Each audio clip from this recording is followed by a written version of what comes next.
Welcome to Concrete Conversations, the Indian Real Estate Podcast. I'm Yash. And I'm Akshay, and we're the hosts of the show. Within the next decade, India is going to experience a profound demographic shift as the percentage of senior citizens in the population rises to 13% by 2031. Experts and analysts refer to this rapid shift as the silver tsunami or the rise of the silver economy. With more seniors opting to be independent in their later years, senior living communities are emerging as a viable option for those looking for a like-minded community packaged with amenities, services, and healthcare. But what is the difference between a senior living community and an old age home? How do senior living communities actually contribute to the idea of positive aging? And what opportunities can this sector provide real estate investors? Joining us to address these questions and more is Mr. Mohit Nirula, the CEO of Colombia Pacific Communities, one of the global pioneers in senior living, a sector which represents the confluence of hospitality and real estate. Mr. Nirula himself has a background in hospitality with over 30 years with the Oberoi Group managing their hotels across the world. Today, Mr. Nirula manages CPC's communities pan-India. So get ready to survey the landscape of the silver economy in India. Mr. Nirula, good morning and welcome to Concrete Conversations. How are you and how is your day going, your week going so far? I'm well. Thank you so much for having me on the show.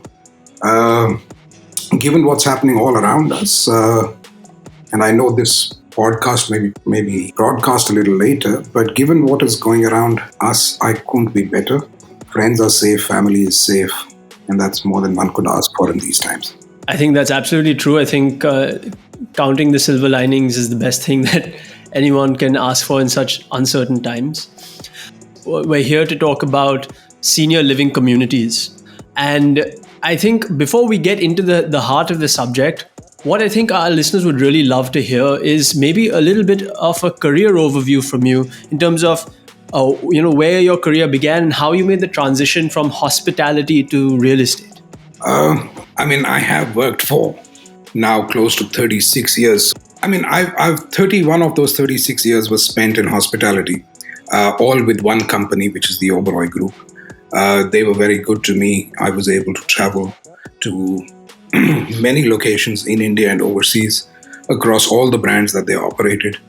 And worked with some of the most wonderful people in the business and in the industry. So that ensured that I had a long, rewarding and fulfilling career with them. Having reached a point in my career progression where I had reached a point where further growth may not have been possible, and this opportunity to work with Colombia Pacific Communities came my way. The thing that I would kind of disagree with you within your question is this transition to real estate. Actually, I've transitioned from a service company to a service company. Right. Senior living communities, by the very nature of what they offer, their success will lie not in the quality of the home that is built, but in the manner in which we provide the solutions that our residents seek from us. All our residents, without exception, they have had wonderful careers, grown and bought the next home that they aspired for, and are now probably in the best home of their lives.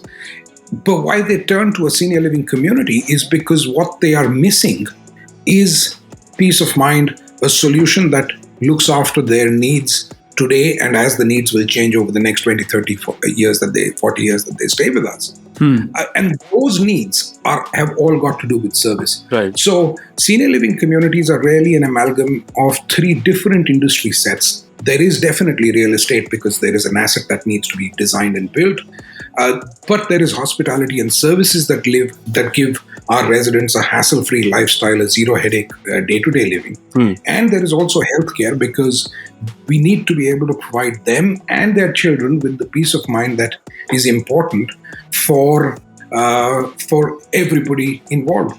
And from that point of view, senior living communities is actually a service business. And therefore, really, the transition was from a service company and amongst the best in the country to another service company, which I believe will be the best in this category. Right. And it gave me an opportunity to write on a plain sheet of paper and create something that we can all be very proud of going forward. Absolutely. So, Mr. Nirula, I think what you're saying makes a lot of sense. And we're going to talk a little bit about the service angle of senior living communities further ahead in the conversation. But at the get-go, in India, the idea of senior living communities, I would say, is perhaps a fairly nascent industry. Could you maybe for us, with the traditional mindset and people who have more of that sort of stigma attached to it, what is the difference between an old age home and a senior living community?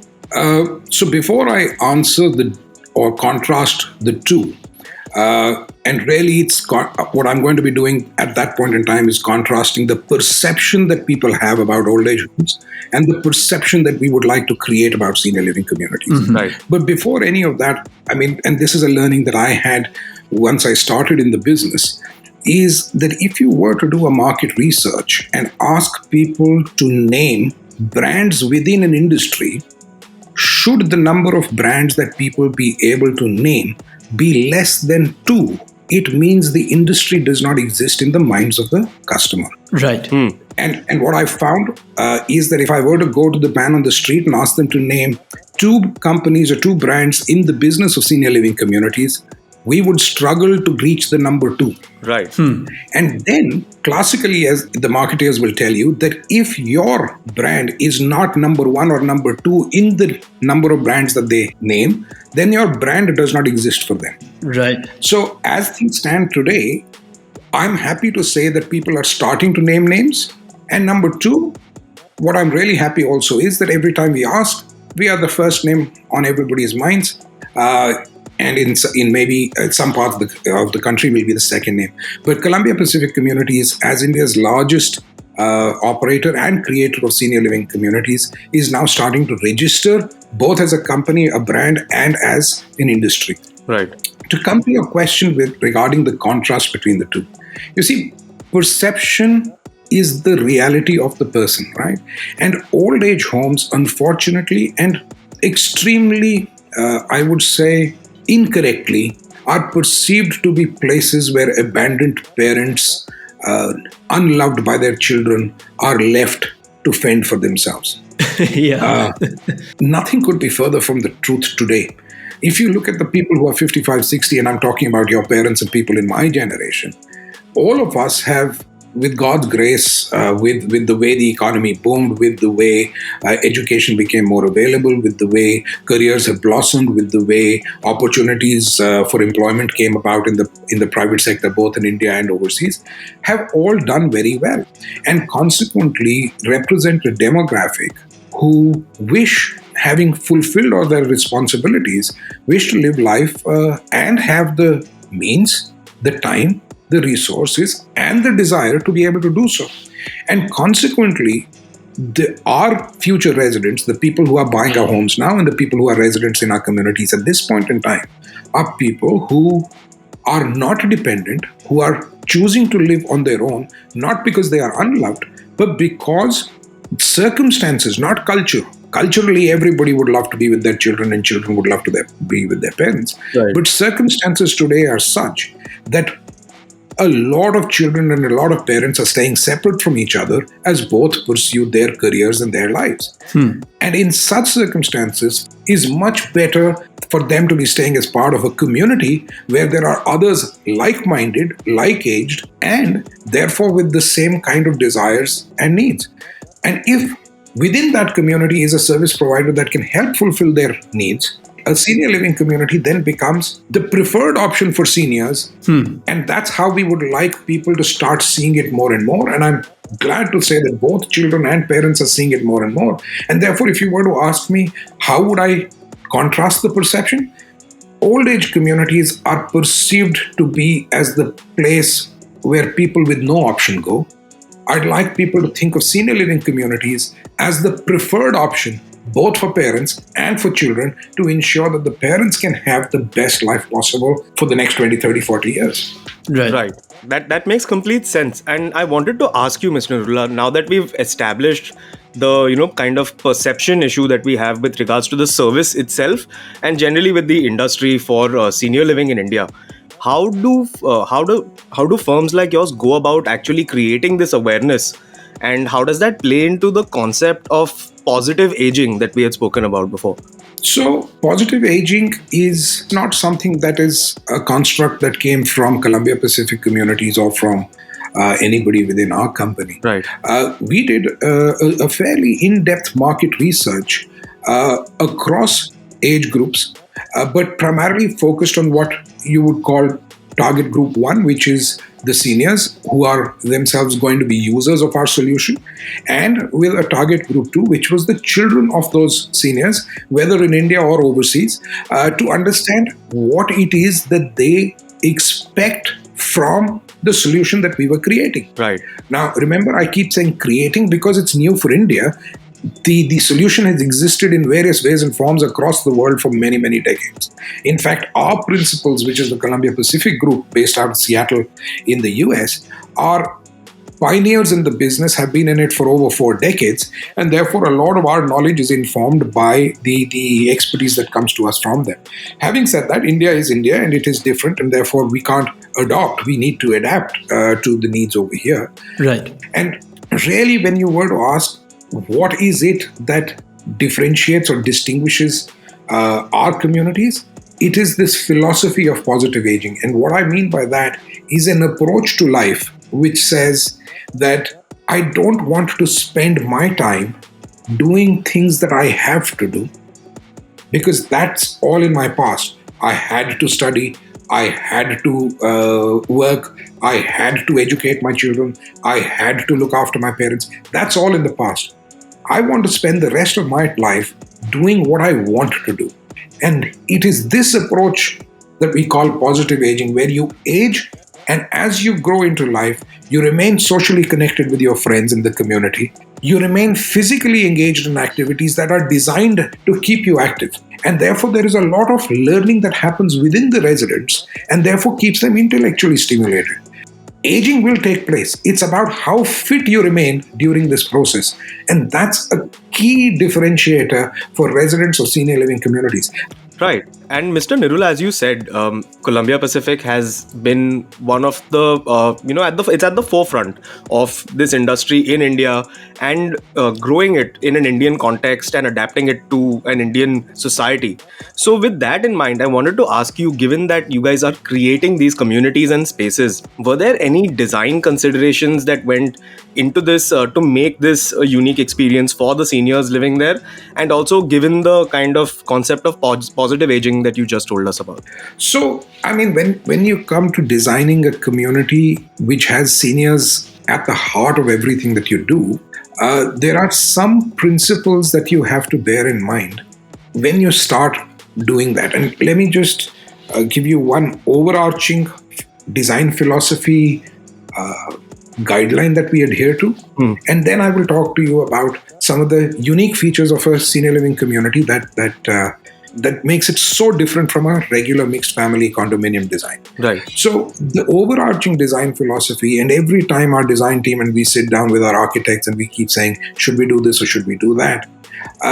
What we realized was that our North Star needs to be, what would we do if our parents were staying in this community? Right. There are norms that tell you that you need to have a fire detection system or a firefighting system when a building goes above a particular height. We've kind of said, how do you expect seniors of different ages between 50 and 90 to be evacuating a high-rise building, right? And therefore we said that, listen, a senior living community with Columbia Pacific Communities branding on it will always have the following. Number one, it will have fire detection inside of homes and across the building, even if there is no requirement by law. Right. It will have firefighting, which is sprinklers and everything else, inside the homes and across the common areas, even if there is no requirement by law. And it will have a door which will be 30 to 60 minutes fireproof, which will give us enough time to reach the person and rescue them. Which means that if you hear a fire alarm, we want you to put a wet towel against the door and rest, because we will come and get you. We don't want them stumbling over staircases and things like that. But we are happy to do that, because if it was our parents in those homes, we'd want that peace of mind for them and for ourselves. Of course. True. So that's the philosophy of the design thought. We then come to how is a senior living community different from a regular residential multi-family condominium setup. And the first thing which is important from a positive aging point of view is that we want the maximum waking time of our residents to be spent in the common spaces interacting with each other, whether it's going for a walk, whether it's having breakfast, whether it's playing paplu or bridge. Now, what that means is that we dedicate close to 10 to 12% of inverted commas sellable space to create this common area. In a regular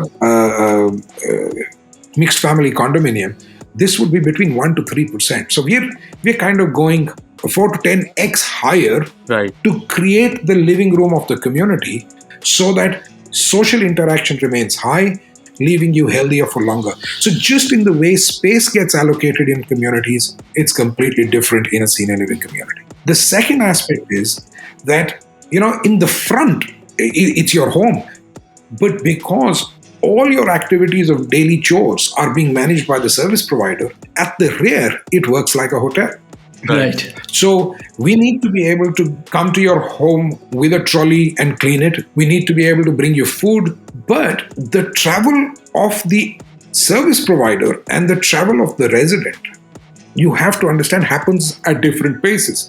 A 60-year-old walks very different to a 23-year-old. Correct. So because their pace is very different, because their urgencies are very different, we design the community to have their movement paths isolated from each other so they don't ever intermingle. Right.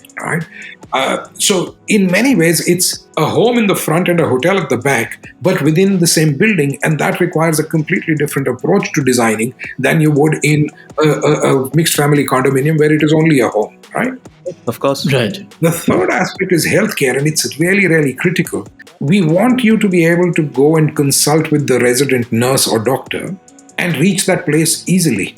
But if a friend of yours needs to be rushed from his home to the clinic on a stretcher, we don't want the two to be happening interchangeably, right? Right. So the wellness facilities should be easily accessible, but equally discreet. Now, if I were to give this brief to you, I'd challenge you to design something which would be both. Right? That's what is important, right? But above and below all of this are small elements that you would not even notice, but are critical. I'll give you an example. If you've ever walked with a senior into an elevator, you would have held your arm out to keep the door open to allow them to get in. Correct. Because they are moving slower. Correct. Now, remember, in a senior living community, we are serving people moving or taking a little longer than the average. So our doors must also remain open longer than the average. Right. Staying with the elevator, you'll notice many times when you walk out of the elevator with your parent, who's 70 or 80, they tend to stumble, and you will turn around to check if the level of the elevator and the level of the floor, there was a gap. When you see there is no level difference, you don't give it a second thought and you move on. But the fact of the matter is that the light level inside the elevator car and the light level in the lobby are different. The lobbies tend to be brighter. Now, what happens is that your pupils dilate or contract to allow you the right amount of light to give you the right depth perception. Right. This slows down as you age. And therefore, the reason an older person stumbles has got nothing to do with level of the floor. It's got everything to do with the level of the light. Right. I think that makes a lot of sense. And sort of going back to one of the earlier things you talked about, which is the common space and the amenity spaces, especially when you're looking at building Colombia Pacific communities in cities or high dense populated areas, it might be hard to find enough space to actually accommodate this, right? So one of the interesting things we thought we would ask you is, how do you go about choosing the ideal location? I'm sure there's a whole amount of thought process that goes into the space, the access. How do you guys choose the location for a Colombia Pacific community? Of course, if I were to share with you the Excel grid that goes into giving marks to a particular site before we arrive at whether it is viable or not, it's a fairly complex grid. Right. But the simple answer to that is, our first communities in every city are going to be very much part of the city. These are not suburban locations outside of cities and with nothing around them, right? These are very much a part of the city. But really, there are a couple of things that we need. One of them, of course, is proximity to a good hospital. And we'd ideally like this distance to be as small as possible. The other things like proximity to, let's say, a shopping area, a cinema, public transport, all of those become additionals. Right. What we are also very clear is that we don't like to create very big communities. So for us, 200 to 250 homes is the sweet spot. Anything bigger than that, you start to come across people that you don't know, and that's not what a community is. Anything smaller than that doesn't allow us to bring the economies of scale for the benefit of the resident. So 200 to 250. So any plot size which allows us to create about 250,000 square feet of developable space is ideal for us. And if it's near a hospital, we then start to look at the other factors. Right. Perfect. Mr. Nirula, now that we know how senior living works in an Indian context and how the community functions, I wanted to ask you from a consumer's perspective for someone who may be looking to possibly retire and move into a community like this. How does it work for them from a commercial and business perspective also? So obviously, from a commercial and business perspective, there are two things that our future residents should keep in mind from a financials point of view. There is the asset price and there is the monthly service fee. Right. Okay. So these are the two numerical things that they need to look at. What I find with our future residents is that the asset price is never an issue. They are already living in bigger homes. They already have made investments that they have access to, and so on and so forth. And I'd say 98% of our future residents are moving from larger homes to smaller homes. Interesting. And the reason for that is that they'd much rather have space that they will use and enjoy rather than spaces that they had created for their parents and their children and are now only doing dusting for 350 days for the 15 days that their children will visit. Right? So because they're moving into a smaller home, the asset price is normally never an issue. Also, remember, I told you that the living room of the house is downstairs in the common areas, right? Right. So it allows us to offer spacious rooms within very nicely sized homes, if you're getting what I'm saying. So redundant rooms are removed. Right. Redundant spaces are removed. The kitchen becomes much smaller, and therefore you get a very spacious master bedroom and a very spacious living room, a very spacious bathroom, because those are the three spaces that you will use the most. Everything else is reduced or removed, and then you have the large common area downstairs to meet with friends and for all your activities. Right. What is different in their minds is the service price. And what happens classically is that residents will compare the service price per month with the service price that they are paying in their current mixed family condominiums. Right. But because the services on offer are so completely different, what we do with them is have a little questionnaire which says, please tell us how much do you spend per month on all of the following activities. And this includes the cook that comes, the sweeping, mopping, the chowkidar they may have, or the driver that they keep, or the gardener that comes, or the groceries that are bought, or the maintenance works. And we ask them to total all of it up. Right. And the service fee that we charge, which covers a lot of these services in any case, is actually less, because the economies of scale of 200 homes allows us to bring them that benefit without having the headache of having to coordinate with 10, 12, 15, 20 different service providers. Right. And also remember, there is a healthcare element which is never available in a mixed family condominium. Right. 24/7 nurses available, a wellness clinic where you can go and consult.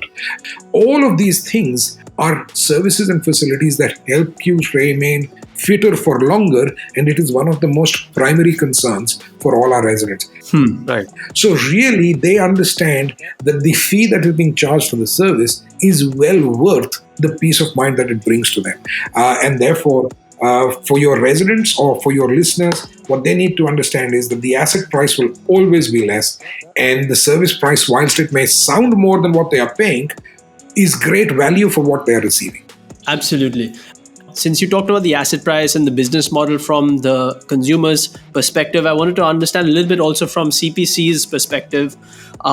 When can someone buy into a Columbia Pacific community home? Like, does it have to be when the home is constructed? Do you all have to finish the project before you'll sell it out to the potential home buyer? Or can you even do under construction like you would for a conventional project? Actually, it's a very valid question. We are currently operating 9 communities, and there are no homes for sale there. Wow. All the homes are already sold. We have a waiting list at all of them for current owners who may be wanting to resell, or current owners who may be wanting to give their homes on rent. And I should clarify that resale values and rental values of senior living communities are always at a premium to neighboring residential projects, because the reason they're coming there is not for the home but for the solution that the community has to offer, right? So that's with regards to existing communities. Future communities from Columbia Pacific communities will be on one of two models. One is a for sale model where they will buy the home. Correct. And another one is a lease model where they will be able to take it on lease and the asset will revert back to us upon them vacating it or passing on. Right. So these are two different models. In the first case, because it is a real estate asset, these are RERA approved projects, and people can buy into it when it is launched after the RERA approvals, and right up until the time everything is sold. So over a 3.5 or 3 year period of time from launch till it welcomes its residents, you could buy into it. Correct. Obviously, what does happen is that people who are buying into a project in the earlier phase benefit from the price escalations, because by the time you reach the end of the project, the supply-demand ratios are such that in the city there may be only 20 homes left, and then what you would pay for an asset like that would be far higher naturally than when there were 250 homes available at the time of the launch. Correct. Right. That for lease models, you could lease it after it is ready. You could put down monies to lease even before it is ready. That depends exactly entirely on the future resident. Fair enough. And again, I have another interesting follow-up that's come out of this answer. And I anticipate the answer already to this question. And I hope you can find humor in the spirit of this question as much as I can. But let's assume there's an investor out there who is a young investor. He's not looking to move into a home right now. And but he likes real estate as an asset class of investment. Could someone like that pick up, purchase one of the assets at Columbia Pacific Communities and say, hey, I can rent it out to seniors, but I own the asset and I can sort of make that an investment that gives me a return? I mean, actually, you're 100% right. Number one, we don't actually put an age restriction or age pre-qualification to be able to buy an asset at a senior living community. Right. So a son could buy it for a father, a daughter could buy it for her mother, or whichever gender combination you want to put on it.